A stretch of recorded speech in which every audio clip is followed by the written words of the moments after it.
Rafale போர் விமானங்கள் வாங்கினதுல மிகப்பெரிய அளவில் ஊழல் நடந்திருக்கு. இதை விசாரிக்காம விடமாட்டோம். இதை விசாரிக்க நாங்கள் ட்ரை பண்ணும் போதெல்லாம் மோடியும் அவரோட அரசாங்கமும் ஒத்துழைக்காம இழுத்தடிச்சுக்கிட்டே இருக்காங்க அப்படின்னு பிரான்ஸோட நீதிபதிகள் கடுப்பாயிருக்காங்க. பிரான்ஸ்ல இருக்க நீதிபதிகளே டென்ஷன் ஆகிற அளவுக்கு இன்னைக்கு ரஃபேல் ஊழல் அப்படிங்கிறது மிகப்பெரிய விஷயமா மாறி இருக்கு. இதே ரஃபேல்ல ஊழல் நடந்திருக்குன்னு சொல்லி இந்தியாவுடைய சுப்ரீம் கோர்ட்லயே வழக்குகள் போடப்பட்டுச்சு. ஆனா அந்த எல்லா வழக்குகளையும் சுப்ரீம் கோர்ட் என்ன பண்ணுச்சுன்னா இதையெல்லாம் விசாரிக்கவே முடியாது அப்படின்னு ரத்து பண்ணிட்டாங்க. இதை வச்சுக்கிட்டு தான் பிஜேபி அமைச்சர்கள் நிர்மலா சீதாராமன் மாதிரியான அமைச்சர்கள்லாம் என்ன சொல்லிட்டு சுத்திட்டு இருந்தாங்கன்னா, ரஃபேல் விஷயத்துல ஊழலே நடக்கல, ரஃபேல்ங்கிறது ஒரு ஊழலே கிடையாது அப்படின்லாம் சொல்லி சுத்திட்டு இருந்தாங்க. ஆனா இந்த விஷயத்துல இந்தியாவுடைய சுப்ரீம் கோர்ட் விட்டாலும் நாங்க விடமாட்டோம் அப்படின்னு பிரான்ஸோடைய நீதிபதிகள் ரொம்ப உறுதியா இருக்கிறாங்க. ஆனா எப்படியாவது இந்த விசாரணையிலிருந்து எஸ்கேப் ஆகி டைம் ஓட்டிடலாம் அப்படின்னு மோடி அரசாங்கம் தொடர்ச்சியா எஸ்கேப் ஆகிறதுக்கான எல்லா முயற்சிகளையும் பண்ணிக்கிட்டே இருக்கு. ஆனாலும் இந்த நீதிபதிகள் பார்த்தோம்னா இந்த விஷயத்தை விடுறதா இல்லை. இந்த வழக்குல குறிப்பா மோடி அரசாங்கத்துக்கிட்ட என்னென்ன டாக்குமெண்ட்ஸ் கேட்டோம், எத்தனை முறை கேட்டோம், எந்தெந்த தேதியில கேட்டோம், அதுக்கு அவங்க எப்படியெல்லாம் பதில் சொல்லாம ஓடினாங்க, எஸ்கேப் ஆனாங்கன்னு இந்தியாவினுடைய முன்னாள் பிரான்ஸ் தூதர் அவர் ஒரு டிப்ளமேட்டிக் நோட்டா அஃபீஷியலாகவே இதை வெளியிட்டார். ரஃபேல் ஊழலை முத சர்வதேச அளவில் மிகப்பெரிய விவாதமாக மாற்றின பிரான்ஸோடைய முக்கியமான ஊடகமான மீடியா பார்ட், அந்த ஊடகம் இந்த விவகாரத்தில் மோடி அரசாங்கம் எப்படியெல்லாம் எஸ்கேப் ஆகிறதுக்கு முயற்சிகளை எடுத்துக்கிட்டு இருக்கு அப்படின்னு பல தகவல்களை வெளியிட்டிருக்காங்க. குறிப்பாக பிரான்ஸோடைய அம்பாசிடர் வெளியிட்ட அந்த அதிகாரப்பூர்வ நோட் இருக்குல்ல, அதில் அவர் இன்னொன்று விஷயம் சொல்கிறாருன்னா, இந்தியாவில் G20 மாநாடு நடந்தது இல்லைங்களா, மோடி அரசாங்கம் தன்னுடைய சாதனை அப்படின்னு எல்லா இடத்தையும் போஸ்டர் ஒட்டிட்டாங்க. அந்த G20 மாநாட்டில் ஆகஸ்ட் மாதம் 11ஆம் தேதியும் 12ஆம் தேதியும் ஆன்டி கரப்ஷன் சம்மிட் அப்படின்னு ஒரு சர்வதேச மாநாடு நடந்தது. அந்த ஆன்டி கரப்ஷன் சம்மிட்டை காரணமாக வச்சு இந்த சம்மிட் மூலமாக இந்தியா கிட்ட இருந்து மோடி அரசாங்கத்துக்கிட்ட இருந்து ரஃபேல் ஊழல் சம்பந்தமான டாக்குமெண்ட்ஸை கேட்கறதாவும் பிளான் வச்சிருந்ததா அந்த டிப்ளமேட்டிக் நோட்டில் அந்த பிரெஞ்சு அம்பாசிடர் சொல்லியிருக்காரு. இந்த விவகாரத்தில் இப்போ என்ன நடந்துகிட்டு இருக்கு, பிரான்ஸோட நீதிபதிகள் என்ன கேட்டிருக்காங்க, இதெல்லாம் பற்றி நம்ம விரிவாக பார்க்கறதுக்கு முன்னாடி ரஃபேல் ஊழல் அப்படிங்கிறது என்ன, ரஃபேலில் எந்த அடிப்படையில் ஊழல் நடந்ததா சொல்லப்படுது, இந்த தகவல்களை ஃபர்ஸ்ட் பார்த்துருவோம். ரஃபேல் அப்படிங்கிறது ஒரு அட்வான்ஸான போர் விமானத்தினுடைய ஒரு டைப் அப்படிங்கிறது நமக்குலாம் தெரிஞ்சிருக்கும். இந்தியாவினுடைய போர் விமானங்கள்லாம் ரொம்ப பழைய மாடலாக அப்டேட் ஆகாத சிஸ்டம்ஸாக இருக்குது, அதனால் இதை அப்டேட் பண்ணுறோம் அப்படின்னு சொல்லிட்டு பிரான்ஸ் நாட்டோட பர்ச்சேஸ் பண்ணுறோம் அப்படின்ட்டு ரஃபேல் விமானங்களுக்கான ஒப்பந்தம் போடுற பேச்சுவார்த்தை அப்படிங்கிறது கடந்த 20 வருஷமாக இந்தியாவும் பிரான்ஸும் நடத்திக்கிட்டு இருக்கு. இதில் குறிப்பாக இந்த ரஃபேல் ஒப்பந்தத்துக்கான ஏலங்கிறது 2012 விடப்பட்டுருச்சு. அந்த ஏலத்தில் என்ன சொன்னாங்கன்னா, இந்தியாவுக்கு ரஃபேல் போர் விமானங்களை மொத்தம் 126 விமானங்கள் கொடுக்கணும்.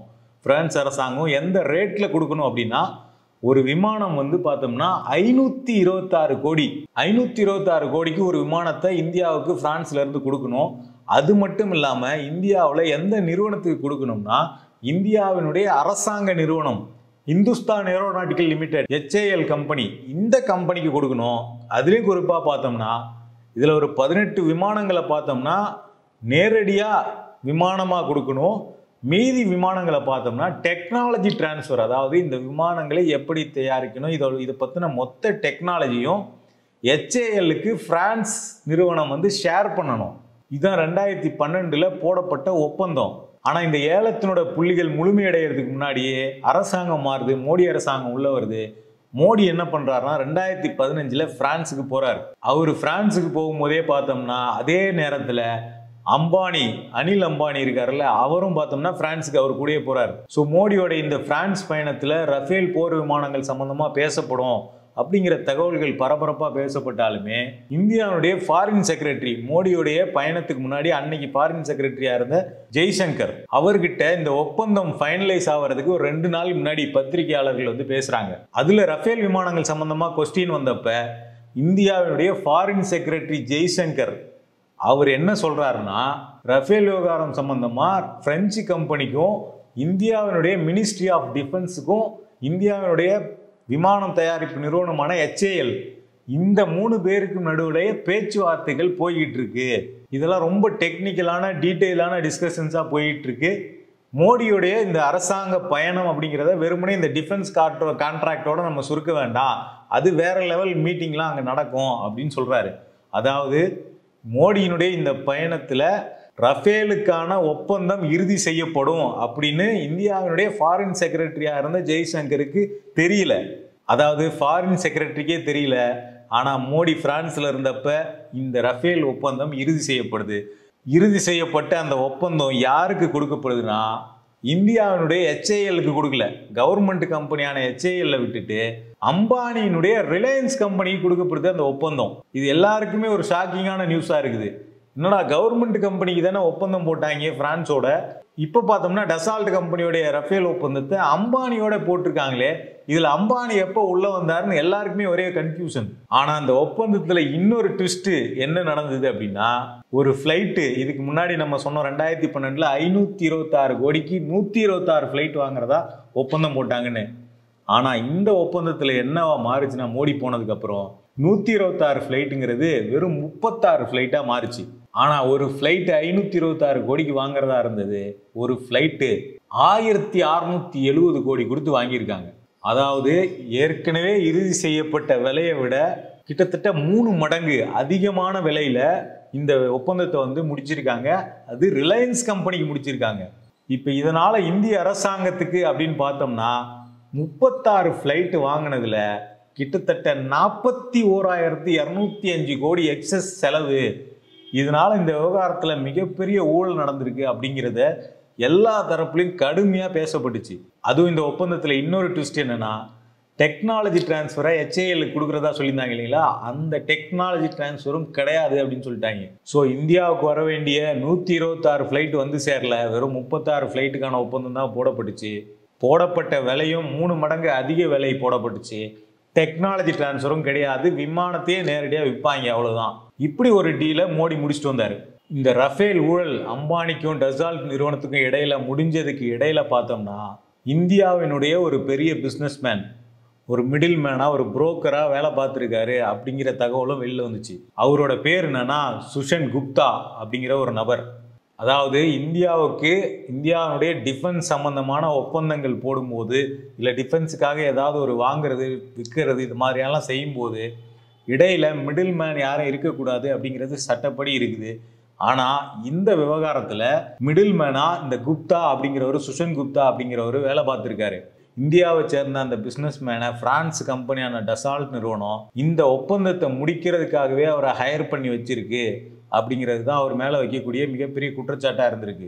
இவர் மேலே இதுக்கு முன்னாடி ஒரு குற்றச்சாட்டு இருந்தது. அது என்னன்னா, பழைய காங்கிரஸ் அரசாங்கத்திலே வந்து இந்த விஐபிங்களுக்கெல்லாம், பெரிய பெரிய விவிஐபிஸ்லாம் இருக்காங்கல்ல, அவங்களுக்கெல்லாம் ஹெலிகாப்டர் வாங்கி கொடுக்கறதுல இவர் வந்து வேலை பார்த்துருக்காரு. இவர் வந்து ஒரு ஏவியேஷன் நிறுவனமும் வச்சிருக்காரு. அந்த நிறுவனத்தின் மூலமாக ஹெலிகாப்டர்ஸ் வந்து வாங்கி கொடுத்துருக்காரு. அந்த ஹெலிகாப்டர்ஸ் வாங்குறதுல பெரிய முறைகேடும் ஊழலும் நடந்திருக்கு அப்படின்னு இவர் மேலே வழக்கு பதியப்பட்டு அமலாக்கத்துறை இடி மூலமாக இவர் வீட்டில் ரெய்டு பண்ணியிருக்காங்க. அந்த ரெய்டு பண்ணும்போது இவர் வீட்டில் இருந்து சில முக்கியமான டாக்குமெண்ட்ஸ்லாம் கிடைக்கிது.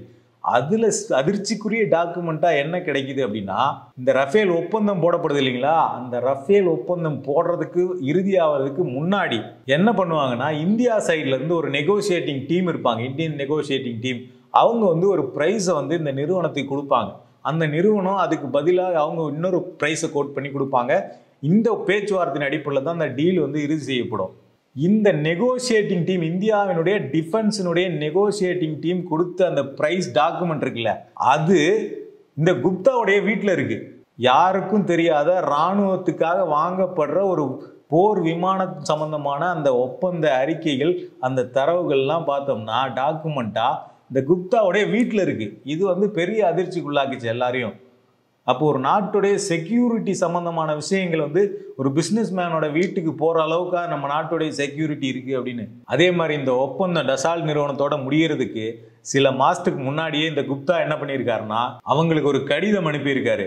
அந்த கடிதத்தில் அவர் என்ன சொல்கிறாருன்னா, இந்தியாவினுடைய ஒரு ஹை பொலிட்டிக்கல் கமாண்ட் ஒருத்தரோட உங்களை நான் மீட் பண்ணுறதுக்கு கூப்பிட்டு போகிறேன் அப்படின்னு அந்த கடிதத்தில் அவர் வந்து எழுதியிருக்காரு, இந்த ரஃபேல் விவகாரம் சம்பந்தமா. ஸோ இதெல்லாம் இடியோடைய ரெய்டில் கிடைக்குது. ஆனால் இப்படிப்பட்ட முக்கியமான டாக்குமெண்ட்ஸ் கிடைச்சிருக்குல்ல, இது சம்பந்தமா எந்த விசாரணையும் இடி வந்து நடத்தல அப்படிங்கிறது தான் இன்னைக்கு நம்ம முக்கியமா பார்க்க வேண்டியதா இருக்கு. சின்ன சின்ன ஊழல், மணல் எடுக்கிறதுல ஊழல், எல்லா ஊழலையும் இன்னைக்கு வந்து இடி வந்து தோண்டி தோண்டி எடுத்துக்கிட்டு இருக்குல்ல. ஆனா இந்தியாவுடைய டிஃபென்ஸ் டாக்குமெண்ட், சீக்ரெட் டாக்குமெண்ட்ஸ் ஒரு பிசினஸ் மேனோட வீட்டில் இருந்திருக்குல்ல, இது சம்பந்தமா இடி வந்து விசாரணையே தொடங்கல. நாங்க இந்த பர்பஸ்க்காக வரல ரைடு, நாங்க ஹேண்டில் பண்ற கேஸுங்கிறது ஹெலிகாப்டர் வாங்கக்கூடிய கேஸ் தான், அந்த கேஸை நாங்க நடத்திட்டு இருக்கோம்னு சொல்லிட்டு விட்டுட்டாங்க. அதை சரி, இது எல்லாம் இந்தியா சைட்ல நடந்த ஊழல், இந்தியா வந்து அதிகமா பே பண்ணிருக்கு, இதனால பிரான்ஸுக்கு என்ன பாதிப்பு, ஏன் பிரான்ஸ்ல இருக்க நீதிபதிகள் இதை வந்து எடுக்கிறாங்க அப்படிங்கிற கேள்வி நமக்கு வரும். அதுலதான் இந்த பிரான்ஸோடைய மீடியாவான மீடியா பார்ட் என்ன தகவலை வெளில கொண்டு வருதுன்னா, இந்த டசால்ட் அப்படிங்கிற அந்த கம்பெனி இருக்கு இல்லைங்களா, அந்த கம்பெனி இந்த குப்தா, இந்த சுஷன் குப்தாவுக்கு இன்னொரு ஆப்ஷோர் கம்பெனி மூலமா $1 மில்லியன் பணம் கொடுத்துருக்காங்க. அது எதுக்காக கொடுத்துருக்காங்கன்னா, இந்தியாவை அதிக விலை கொடுத்து வாங்க வைக்கிறதுக்கு நீ புரோக்கரா வேலை செய்யணும் அப்படிங்கிறதுக்காகவே இந்த குப்தாவுக்கு முதல் கட்டமா $1 மில்லியன் கொடுத்ததாகவும், அடுத்ததா பார்த்தோம்னா இன்னொரு 7.5 மில்லியன் யூரோவை லஞ்சமா அவருக்கு கொடுத்துருக்கிறதாவும் அந்த மீடியா பார்ட் நிறுவனம் சொல்லியிருக்கு.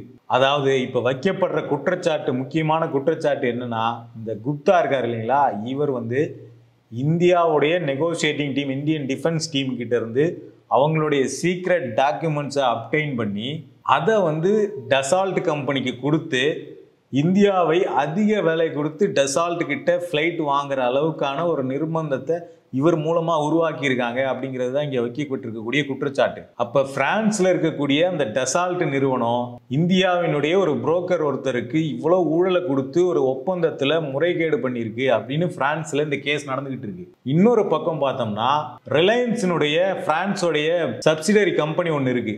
அந்த கம்பெனி அவங்க பிரான்ஸ்ல கட்ட வேண்டிய டாக்ஸ் இருக்குல்ல, பிரான்ஸ்ல ரிலையன்ஸ் கம்பெனி பார்த்தோம்னா 151 மில்லியன் யூரோ வந்து டாக்ஸ் கட்ட வேண்டியிருந்தது. ஆனா இந்த டாக்ஸை கட்டாம தப்பிக்கிறதுக்கு அம்பானி என்ன பண்ணியிருக்காருன்னா, இந்த ரஃபேல் ஒப்பந்தத்தை ஒரு டூலா பயன்படுத்தி இருக்காரு.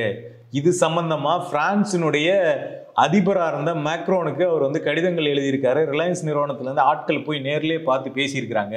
151 மில்லியன் யூரோ கட்ட வேண்டிய இடத்துல அவர் வெறும் 6.6 மில்லியன் யூரோ தான் கட்டியிருக்கிறாரு. 145 மில்லியன் யூரோ டாக்ஸ் வந்து இங்க ஊழலா நடந்திருக்கு, ஊழலா அவருக்கு வந்து ரத்து செய்யப்பட்டிருக்கு அப்படிங்கிறதும் பிரான்சில் நடக்கக்கூடிய கேஸோடைய முக்கியமான பகுதியா இருக்கு.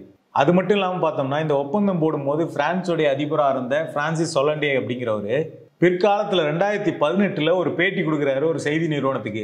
அதுல என்ன சொல்றாரு அப்படின்னா, ரஃபேல் ஒப்பந்தத்துக்குள்ள அம்பானி ஒரு பார்ட்னரா உள்ள வந்து உட்கார்ந்ததே மோடி கவர்மெண்ட் தொடர்ச்சியா எங்களை இன்சிஸ்ட் பண்ணிக்கிட்டே இருந்ததுனாலதான் நடந்தது அப்படின்னு சொல்றாரு. இது பத்தின கேள்வி வரும்போது மோடி கவர்மெண்ட் என்ன சொல்லி தப்பிச்சிடுச்சுன்னா, இது பிரெஞ்சு கம்பெனி ஒன்று வந்து அவங்க எடுத்த கமர்ஷியல் டிசிஷனு, பிரெஞ்சு கம்பெனி இந்தியாவில் இருக்க ரிலையன்ஸோட அவங்க ஒப்பந்தம் போட்டுக்கிட்டாங்க, இதுல கவர்மெண்ட் சொல்றதுக்கு எதுவுமே இல்லை அப்படின்னு சொல்லி இவங்க எஸ்கேப் ஆயிட்டாங்க. ஆனா முன்னாள் அதிபர், பிரான்ஸோடைய முன்னாள் அதிபர் என்ன சொன்னார்னா, மோடி கவர்மெண்ட் தான் எங்களுக்கு வந்து நீங்க அம்பானியே இந்த ஒப்பந்தத்துக்குள்ள நுழைக்கணும் அப்படின்னு பிரஷர் போட்டாங்க அப்படின்னு சொல்லியிருக்காரு. அது மட்டும் இல்லாம ரிலையன்ஸினோட ஒரு எம்ப்ளாயி பிரான்ஸோடைய பத்திரிகை ஒன்றுக்கு ஒரு பேட்டி கொடுக்குறாரு.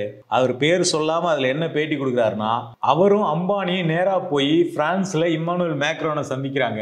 அப்ப அம்பானி தன்னுடைய டிமாண்டை வந்து சொல்றாரு, தான் யாரு கூட வந்திருக்கேன் அப்படிங்கிறத சொல்றாரு, தான் என்ன ஒப்பந்தம் போட போறேன் அப்படிங்கிறதெல்லாம் பேசுறாரு. அப்படி பேசும்போது என்ன நடக்குதுன்னா, அம்பானி கட்ட வேண்டிய அந்த டாக்ஸ் ரிடக்ஷன் இருக்குல்ல, அது அந்த ஆபீஸ்ல உட்காந்துக்கிட்டு ஒரே ஒரு போன் கால்ல நடத்தி முடிக்கப்பட்டுச்சு அப்படின்னு சொல்றாரு. அப்ப பிரான்ஸ்ல அம்பானி கட்ட வேண்டிய டாக்ஸை வந்து கம்மி பண்ணி அந்த டாக்ஸ் ரிடக்ஷன் வாங்கினதுல பெரிய ஊழல் நடந்திருக்கு. இது ரஃபேல் ஊழல் மூலமா நடந்திருக்கு. இன்னொரு பக்கம் இந்தியன் பிசினஸ் மேன் ஒருத்தர் இந்த ஊழல்ல ஈடுபட்டிருக்காரு அப்படிங்கிறது தான் பிரான்ஸ்ல நடந்துகிட்டு இருக்கக்கூடிய இந்த கேஸோடைய மிக முக்கியமான பார்ட்டா இருக்கு. இதெல்லாம் பிரான்ஸ்ல நடந்துகிட்டு இருக்கிறது. இப்ப இதுல இன்னொரு பக்கம் இந்தியாவில் என்ன நடந்துச்சுன்னா, இந்த ஊழல் பெருசாக விவாதிக்கப்பட்டப்ப அக்டோபர் மாதம் 2018 பிஜேபியினுடைய முன்னாள் அமைச்சர்கள் 2 பேர், குறிப்பா பிஜேபியினுடைய மிக முக்கியமான பதவிகள்ல இருந்த முன்னாள் அமைச்சர்கள், ஒருத்தர் அருண் ஷோரி, இன்னொருத்தர் யஸ்வந்த் சிங்கா, இவங்க 2 பேரு பிளஸ் மூத்த வழக்கறிஞர் பிரசாந்த் பூஷன், இவங்க 3 பேரும் சேர்ந்து சுப்ரீம் கோர்ட்ல ஒரு கேஸை வந்து ஃபைல் பண்றாங்க ரஃபேல் ஊழலை விசாரிக்கிறதுக்கு. அதே மாதிரி என்ன பண்றாங்கன்னா, சிபிஐலயும் ஒரு கம்ப்ளைண்ட் வந்து ஃபைல் பண்றாங்க, இந்த ஊழலை நீங்க விசாரிக்கணும் அப்படின்னு சொல்லிட்டு சிபிஐல ஒரு வழக்கு வந்து பதியப்படுது. அதுல என்ன சொல்றாங்கன்னா, மோடி தன்னுடைய பிரதமர் ஆபீஸ் அப்படிங்கிற பதவியை துஷ்பிரயோகம் பண்ணி இந்த ஊழலை வந்து செஞ்சிருக்கிறாரு. இந்த ஒப்பந்தம் அது மூலமா முடிக்கப்பட்டிருக்கு, அனில் அம்பானிக்காக இதை பண்ணியிருக்காங்க அப்படின்னு சொல்லிட்டு அந்த புகார் வந்து பதியப்படுது. அப்ப சிபிஐ டைரக்டரா இருந்த ஒரு பேர் வந்து பார்த்தோம்னா அலோக் வர்மா அப்படிங்கிறவர். அவர் என்ன பண்றாருன்னா டிஃபென்ஸ் மினிஸ்டருக்கு வந்து இந்த கம்ப்ளைண்ட்டை சுட்டி காட்டி கேள்விகள் கேட்டு ஒரு அறிக்கையை வந்து அனுப்புறாரு. அவர் அறிக்கையை அனுப்பின ஒரு வாரத்துல மொரீஷியஸ் அரசாங்கத்தில இருந்து ஒரு அறிக்கை வருது. அந்த அறிக்கையில் என்ன சொல்றாங்கன்னா, சுஷன் குப்தாவுக்கு மொரீஷியஸ் நாட்டு கம்பெனி பேர்ல பணம் கொடுக்கப்பட்டிருக்கு அப்படிங்கிற அறிக்கையை வந்து அவங்க கொடுக்குறாங்க. இதெல்லாம் நடந்துகிட்டே இருக்கும்போது, இந்த விசாரணை பெருசாகிட்டே இருக்கும்போது அக்டோபர் 24ஆம் தேதி, கிட்டத்தட்ட அக்டோபர் 4ஆம் தேதி கம்ப்ளைண்ட் கொடுத்தாங்க.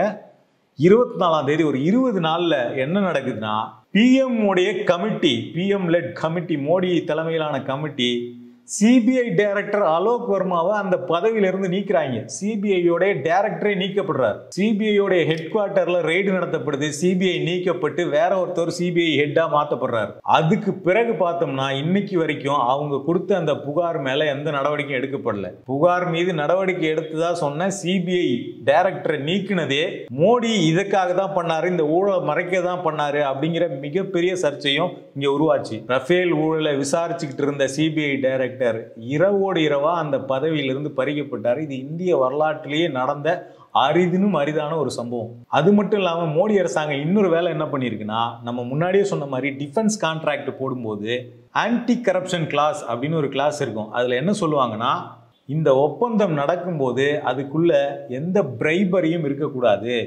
நோ கிஃப்ட் இருக்கக்கூடாது, no influence, no commission, no middle man, இப்படி எதுவுமே இடையில இருக்கக்கூடாது. ஒப்பந்தம்ங்கிறது 1 to 1 நடக்கணும் அப்படிங்கிறது டிஃபென்ஸ் ஒப்பந்தம் சம்பந்தமான ஒரு விதி.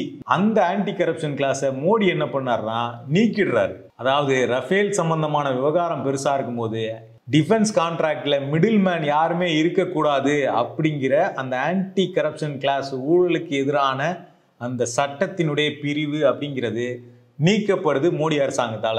இதுவும் மிகப்பெரிய கேள்விக்கு உள்ளாச்சு. இதை பத்தின ஒரு விரிவான டாக்குமெண்ட்டை வந்து இந்து பத்திரிகை வந்து வெளில கொண்டு வந்துச்சு. இப்ப இந்த ஊழல் விவகாரத்துல முக்கியமா எழக்கூடிய கேள்விகள் என்னென்ன அப்படின்னு நம்ம வரிசைப்படுத்தி பார்த்தோம்னா, 2012 126 போர் விமானங்களுக்கு ஒப்பந்தம் போட்டப்ப அது ஏன் 36 விமானங்களா குறைக்கப்பட்டுச்சு அப்படிங்கிறது முதல் கேள்வி. இத்தனைக்கும் இது பார்த்தோம்னா இந்தியன் ஏர்ஃபோர்ஸோட விவாதிக்கப்படாம நடத்தப்பட்டுச்சு அப்படிங்கிறது தான் இதுல ரொம்ப முக்கியமானது. ரெண்டாவது கேள்வி என்னன்னா, ரஃபேல் போர் விமானம் சம்பந்தமான தொழில்நுட்பத்தை HALக்கு டிரான்ஸ்ஃபர் பண்றது அது எதுக்காக மறுக்கப்பட்டுச்சு, அது எதனால மாத்தப்பட்டுச்சு அப்படிங்கிறது ரெண்டாவது முக்கியமான கேள்வி. மூணாவது கேள்வி என்னன்னா, ஆன்டி கரப்ஷன் கிளாஸ் அப்படின்னு சொல்லக்கூடிய டிஃபென்ஸ் ஒப்பந்தங்கள்ல ஊழல் நடக்காம இருக்கிறதுக்கான அந்த விதி அது எதுக்காக நீக்கப்பட்டுச்சு. நாலாவது கேள்வி என்னன்னா, இந்தியாவினுடைய பிசினஸ்மேன் சுஷன் குப்தா இந்த ஊழல்ல பெரிய அளவுல அக்யூஸ் பண்ணப்பட்ட நபரா இருக்காரு. அவர் எதனால விசாரிக்கப்படாம இன்னைக்கு வரைக்கும் பாதுகாக்கப்படுகிறார் அப்படிங்கிற இந்த 4 கேள்வியும் இந்த ஊழல்ல மிக முக்கியமான கேள்விகளா இன்னைக்கு வரைக்கும் பதில் கிடைக்காம நின்றுகிட்டு இருக்கு. இப்ப இந்த கேஸை பொறுத்த வரைக்கும் பிரான்ஸ் நீதிபதிகள் இருக்காங்கல்ல, அவங்க அக்டோபர் மாசம் 2018 என்ன பண்றாங்கன்னா 2 விஷயம் வந்து இந்தியன் கவர்மெண்ட் கிட்ட கேட்கறாங்க. முதல்ல என்ன அப்படின்னா, அவங்களுக்கு வந்து இந்த டசால்ட் சம்பந்தமாகவும் குப்தா சம்பந்தமாகவும் இந்தியாவில் இருக்கக்கூடிய ஜுடிஷியல் டாக்குமெண்ட்ஸ் சிலது தேவைப்படுது அப்படின்னு கேட்குறாங்க. ரெண்டாவது என்ன கேட்குறாங்கன்னா, 2 இடத்த வந்து நீங்கள் சர்ச் பண்ணணும், அந்த சர்ச் நடக்கும்போது நாங்கள் வந்து உள்ள கூட இருப்போம் அப்படின்னு சொல்கிறாங்க. எங்கெங்கே சர்ச் பண்ணணும் அப்படின்னு சொல்கிறாங்கன்னா, முதல்ல வந்து குப்தாவுடைய கம்பெனிகளில் சர்ச் பண்ணணும். ரெண்டாவது வந்து டசால்ட்டும் ரிலையன்ஸுக்கான ஒப்பந்தம் முடிஞ்ச உடனே என்ன பண்ணாங்கன்னா, டசால்ட் ரிலையன்ஸ் ஏரோஸ்பேஸ் லிமிடெட் அப்படின்னு ஒரு புது கம்பெனி உருவாக்கப்பட்டுச்சு.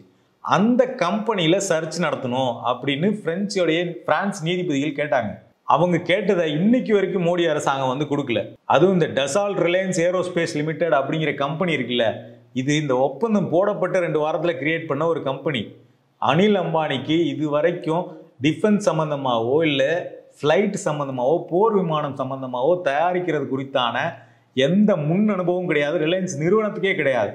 எந்த முன் அனுபவம் இல்லாத ஒரு கம்பெனிக்கு இந்தியாவுடைய பாதுகாப்பு சம்பந்தமான செக்யூரிட்டி சம்பந்தமான ஒரு ஒப்பந்தத்தை கொடுத்தது அப்படிங்கிறது வரலாற்றிலேயே நடக்கக்கூடிய முதல் முறை இப்போதான் நம்ம சொல்ல முடியும். அதுக்கப்புறம் பார்த்தோம்னா பிரான்ஸ் ஜட்ஜிங்க வெயிட் பண்ணிட்டே இருக்காங்க, எப்படியாவது இந்தியன் கவர்மெண்ட் வந்து நமக்கு டாக்குமெண்ட்டை கொடுக்கும், நம்ம இந்த கேஸை வந்து ஃபர்தராக கொண்டு போகலாம் அப்படின்னு வெயிட் பண்ணுறாங்க. பதில் வரவே இல்லை. அடுத்தது என்ன பண்ணுறாங்கன்னா, நவம்பர் 28, 2022 பிரான்ஸோடைய எம்பசியிலேருந்து ஒருத்தர் வந்து நேராகவே போகிறார் ஹோம் மினிஸ்ட்ரியோடைய ஆஃபீஸில். அங்கே இது மாதிரி தொடர்பு அதிகாரின்னு ஒருத்தர் இருப்பார். இது சம்மந்தமான ஒரு நாட்டுக்கும் இன்னொரு நாட்டுக்கும் இடையிலான விவகாரங்களை தொடர்பு படுத்தக்கூடிய ஒரு அதிகாரி இருப்பார். அந்த அதிகாரிகிட்ட அவர் வந்து பல ரிக்வஸ்ட்டுகளை வைக்கிறார். இந்த மாதிரி எங்களுக்கு டாக்குமெண்ட்ஸ்லாம் வேணும், நீங்கள் ஏற்பாடு பண்ணி கொடுங்க அப்படின்னு சொல்லிட்டு. அத்தோடு நிற்காம அவர் கேட்ட அந்த விஷயங்களை ஒரு அறிக்கையாகவும் கடிதமாகவும் அனுப்பி என்ன பண்ணுறாருன்னா, ஒரு 2 வாரம் கழிச்சு கொரியராகவும் ஹோம் மினிஸ்ட்ரியோடைய ஆஃபீஸுக்கு அனுப்பி வைக்கிறாங்க. ஆனால் ஹோம் மினிஸ்ட்ரியோட ஆஃபீஸில் போய் அவர் பார்த்த அந்த அதிகாரி இருக்கார்ல, அவர் 2 மாதம் வரைக்கும் இவர்கிட்ட தொடர்புக்கு வரவே இல்லை. 2 மாதம் கழிச்சு அவர் தொடர்புக்கு வராரு. அப்போ அவர் என்ன சொல்றாருன்னா, இப்போ நான் அந்த பதவியிலே இல்லை, என்னை அந்த பதவியிலிருந்தே மாத்திட்டாங்க அப்படின்னு சொல்றாரு. அதாவது பிரான்ஸினுடைய எம்பசியிலேருந்து ஒரு அதிகாரி போய் ஹோம் மினிஸ்ட்ரியோடைய அதிகாரியை பார்த்து பேசிட்டு வராரு, எங்களுக்கு டாக்குமெண்ட்ஸ் வேணும்னு. அவர் போன அந்த 2 மாதம் கழிச்சு அந்த அதிகாரியே வேற ஆஃபீஸுக்கு மாத்திடுறாங்க. அவர் அந்த ஆஃபீஸ்லேயே இல்லைங்கிறாரு. இது பிப்ரவரி 6, 2023 நடக்குது. இதுக்கப்புறம் மறுபடியும் ஏப்ரல் மாதம் மறுபடியும் ட்ரை பண்ணுறாங்க. இந்த வருஷம் பிரான்ஸோட எம்பசியிலேருந்து ஒரு அதிகாரி போய் ஹோம் மினிஸ்ட்ரி, அதோட இல்லாமல் எக்ஸ்டர்னல் அஃபேர்ஸ் மினிஸ்ட்ரி, இந்த 2 ஆஃபீஸ்லேயும் பிரான்ஸோட ரிலேட் பண்ணக்கூடிய ஒரு அதிகாரி இருப்பார். அவங்கள மீட் பண்ணி மறுபடியும் இந்த ரிக்வஸ்ட்டை வந்து கேட்குறாங்க. அந்த 2 அஃபீஷியல், இவர் மீட் பண்ண 2 அஃபீஷியல் இருக்காங்களா, அவங்க 2 அஃபீஷியலும் ஒரு உறுதி கொடுக்குறாங்க. நாங்கள் வந்து கூடிய சீக்கிரம் வந்து பிரான்ஸோட நீதிபதிகளுக்கு வந்து ரெஸ்பாண்ட் பண்ணுவோம், நீங்கள் கவலைப்படாதீங்க அப்படின்னு உறுதிமொழி கொடுக்குறாங்க. அதுக்கு பின்னாடியும் பார்த்தோம்னா எந்த பதிலும் இன்னைக்கு வரைக்கும் வரல. தொடர்ச்சியாக பார்த்தோம்னா அதுக்கப்புறம் மறுபடியும் இந்த ஹோம் மினிஸ்ட்ரியில் இருக்கக்கூடிய தொடர்பு அதிகாரி புதுசாக ஒருத்தவங்களை போடுறாங்க. அவரை மீட் பண்ணுறதுக்கு இந்த அதிகாரிகள் பிரான்ஸ் எம்பசிலேருந்து ட்ரை பண்ணுறாங்க. அவர்கிட்ட அப்பாயின்மெண்ட் கூட கிடைக்க மாட்டேங்குது. ஸோ இப்படி ரஃபேல் ஊழல் சம்பந்தமான டாக்குமெண்ட்ஸை அக்சஸ் பண்ணுறதுக்கு இல்லை பிரான்ஸோடைய நீதிபதிகள் கேட்கக்கூடிய அந்த கேள்விகளுக்கு பதில் சொல்கிறதுக்கு இதுக்கு எதுக்குமே மோடி அரசாங்கத்தினுடைய அதிகாரிகள் தயாராக இல்லாமல் தொடர்ச்சியாக இந்த விஷயத்தை எப்படியாவது தள்ளி போட்டு டைமை ஓட்டுறதுக்கான முயற்சிகளை பண்ணிக்கிட்டே இருக்காங்கிறத இன்னைக்கு அவங்க டேட் வாரியாக நாங்கள் எப்பப்பெல்லாம் போய் பார்த்தோம், அவங்க எப்பப்பெல்லாம் என்ன பதில் சொன்னாங்க, எப்படிலாம் இதை டைம் வந்து பதில் சொல்லாமல் கடந்து போனாங்க, எப்படியெல்லாம் ஓட்டினாங்க, எப்படியெல்லாம் அதிகாரிகள் வந்து மாற்றப்பட்டாங்க அப்படிங்கிற மொத்தத்தையும் ஒரு டிப்ளமேட்டிக் நோட்டாக எழுதி வெளியிட்டுட்டாங்க பிரான்ஸ் சைட்லேருந்து. இவ்வளோ நடந்த பின்னாலும் இந்த ரஃபேல் விவகாரத்தில் நாங்கள் உண்மையை வெளிக்கொண்டு வராமல் விட மாட்டோம். இந்த கேஸை நாங்கள் எக்காரணத்தை கொண்டு முடிக்க மாட்டோம். எவ்வளவு நேரம் ஆனாலும் சரி, என்ன நடந்தாலும் சரி, இந்த டாக்குமெண்ட்ஸை வாங்கி இந்த கேஸை நாங்கள் நடத்தியே தீர்வோம்னு பிரான்ஸினுடைய நீதிபதிகள் இன்னும் உறுதியாக நடத்திக்கிட்டு இருக்காங்க இந்த விசாரணையை. இந்த விசாரணை உண்மையிலே நடந்து முடியும் பட்சத்தில் தான் ரஃபேல் விவகாரத்தில் பல பேருடைய உண்மையான முகமூடிகள் வந்து நமக்கு வெளில வரும்.